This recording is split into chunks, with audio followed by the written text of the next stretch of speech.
कहता है कि हमको ये कष्ट है, तो आप कहते हो कि पूर्व जन्म के कारण ये कष्ट आपको भी हो रहा है। आज मैं आपका प्रवचन सुन रहा था, मैं आया तो मैं आपके प्रवचन सुनता रहता हूँ, बहुत अच्छा लगता है और उससे मुझे बड़ा इंस्पिरेशन भी मिलता है। आज लेकिन सर मेरा कुछ पता नहीं, सौभाग्यता दुर्भाग्यता, आज आपने 1 घंटा नरक पे ही बोला। तो मैं बैठा हुआ था तो मैं सोच रहा था कि आज मेरा कौन सा दिन था कि मैं आया और महाराज जी नरक पे ही बोल रहे हैं। असल बात क्या है कि क्रम चल रहा है। अभी कल तक चला था अन्य लोगों का नीचे के, और फिर परसों चला था ऊपर के लोगों का, और आज प्रश्न हुआ नर्क का। तो नर्क का चल रहा था, अब उसे दुर्भाग्य न समझ के अपने को ये देखना है कि हम में वो आचरण तो नहीं जिससे नर्क जाते हैं। तो एक उसी में एक सवाल मेरे मन में आ गया था, वहीं बैठे बैठे आया था। महाराज जी अगर आपकी आज्ञा हो तो पूछूं मैं। सवाल ये था कि आप ये कहते हो कि जैसे किसी ने कहा कि मुझे कष्ट है, तो आप कहते हो कि ये पूर्व जन्म के कारण है, आप इस जन्म में अपना नाम जपिए तो ठीक हो जाएगा। यही होता है मूल, मैंने जो सुना है। लेकिन जो नरक वाली बात सुनी तब एक कंफ्यूजन ये हुआ कि मृत्यु के बाद अगर हम नरक जा ही रहे हैं और वहां पर हमको वो यातनाएं दी ही जा रही हैं, तो इसका मतलब है कि हमको तो दंड मिल ही रहा है। नहीं, अगर नाम जप करते हो तो नहीं, उसके आगे आप सुनना जी। अगर आज का सुना है, अगर आप कल कृपा करके रुको, तो परीक्षित जी यही प्रश्न करते हैं कि किसी न किसी व्यक्ति से शुभ और अशुभ कर्म बनी जाता है परमहंस जी से, तो क्या सबको नरक जाना पड़ता है? तो उनका नहीं, जो यहां अपने कर्म का प्रायश्चित कर लेता है। जैसे हम कहते हैं कि नाम जप करो, जैसे कोई कहता है हमसे बहुत पाप हो गए, अब मुझे बचा लो, तो हम कहते हैं भगवान की शरण में आओ और नाम जप करो, ये सब नष्ट हो जाएगा। इस बात पर विश्वास करो कि जैसे हम उदाहरण में देते हैं कि वकील और जज, वकालत में पक्का दोषी माना गया और जज ने उसे फांसी की सजा दे दी, लेकिन एक पॉइंट है, वो राष्ट्रपति के द्वारा अपने को माफ करवा सकता है अगर राष्ट्रपति माफ करे।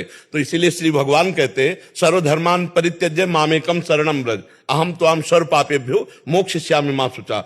ये बातें सुनने को भी उसी को मिलेंगी जो थोड़ा कहीं ना कहीं सात्विक होगा और थोड़ा न कहीं कहीं भागवतिक होगा। अगर वो ये स्वीकार कर ले कि हे भगवान मेरे से बहुत सी गलती हो गई और नाम जप करे, तो निश्चित वो नरक नहीं जाएगा, भगवान को प्राप्त होगा। ऐसा नहीं कि अब हमें जब नरक की सजा मिलनी तो मैं भजन क्यों करूं। नहीं, ये भजन उसका ये है कि शास्त्र की बात को थोड़ा लंबा सुने।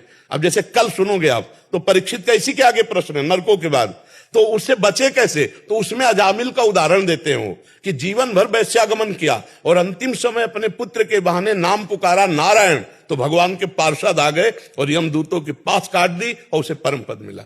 आप समझ पा रहे? तो महाराज जी तब तो एक चीज तो ठीक होगी, कम से कम अगला सवाल जो मैंने आपसे पूछा वो परीक्षित जी का भी अगला सवाल था जी। तो एक संयोग का सवाल मैं सही ट्रैक पे हूँ। हाँ बिल्कुल, परीक्षित जी का सवाल पूछा तो सही ट्रैक पे हूँ। अच्छा, परीक्षित का मतलब समझते हो? वो चक्रवर्ती राजा हैं, वो प्रजा के कोई भी संशय को वो अपने में लाकर पूछ रहे कि आगे आप परमहंस बोल रहे हो, आगे कोई प्रजा हमारी प्रश्न करे तो हम उस प्रश्न को पहले करके आप जैसे महापुरुष से उत्तर निकलवा लेते हैं। तो वो पहले से ही लिखा हुआ है, जैसे आपके मन में प्रश्न आया ना, ऐसे परीक्षित जी ने प्रश्न किया। तो अच्छा, कहीं ना कहीं आप भगवान के हो, कहीं ना कहीं धर्म का आश्रय लिए हो, नहीं यहाँ काहे को आते, तो आपकी भी गति चलेगी तो धर्म की तरफ ही, ऐसा तो नहीं कि अधर्म की तरफ चलेगी। हाँ जरूर एक अलग स्वभाव होता है, एक होता है अंधविश्वास करके मान करके चल लेना, और एक होता है थोड़ा ठोक बजा करके देखना। तो वो थोड़ा बुद्धि प्रदान होता है और वो थोड़ा हृदय प्रदान होता है। बस दिन है तो दिन है, रात है तो रात है, ये होती पूर्ण शरणागति।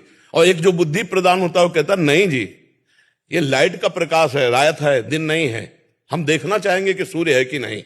और एक होता है कि भगवान आपने कह दिया, उसे शरणागति कहते हैं। शायद अभी बुद्धि के हिसाब से थोड़ा ज्यादा चल रहा हूँ, हो सकता है कि वो शरणा वाली आ जाओगे वो जब फिसलेगी बुद्धि ना, तो शरण में आ जाएगी, क्योंकि धर्म में है। अधर्ममय बुद्धि तो अधर्म की तरफ भागती, धर्ममय फिसलेगी तो भगवान ही धर्म स्वरूप है, वो भगवान संभाल लेते। आपको सुनते रहते हैं तो बहुत जिज्ञासा। पहले इस बात का समाधान पाइए। आपने पूछा कि पूर्व जन्म का जो कर्म है वो आप कहते हो नाम जप करो तो नष्ट हो, आपको समाधान है इस बात का? समझा दिया सर। हाँ, इसको और समझना है कि जैसे बालक जो है माँ के गर्भ से निकलता है, उसकी एक आंख खराब होती है।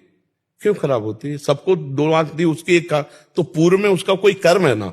बालक गर्भ से ही बीमार पैदा होता है, या एक धनी के यहाँ पैदा होता है या एक गरीब के यहाँ, तो हम इससे शास्त्रीय पद्धति से देख सकते हैं कि पूर्व कर्मानुसार इसको संयोग मिल रहा है।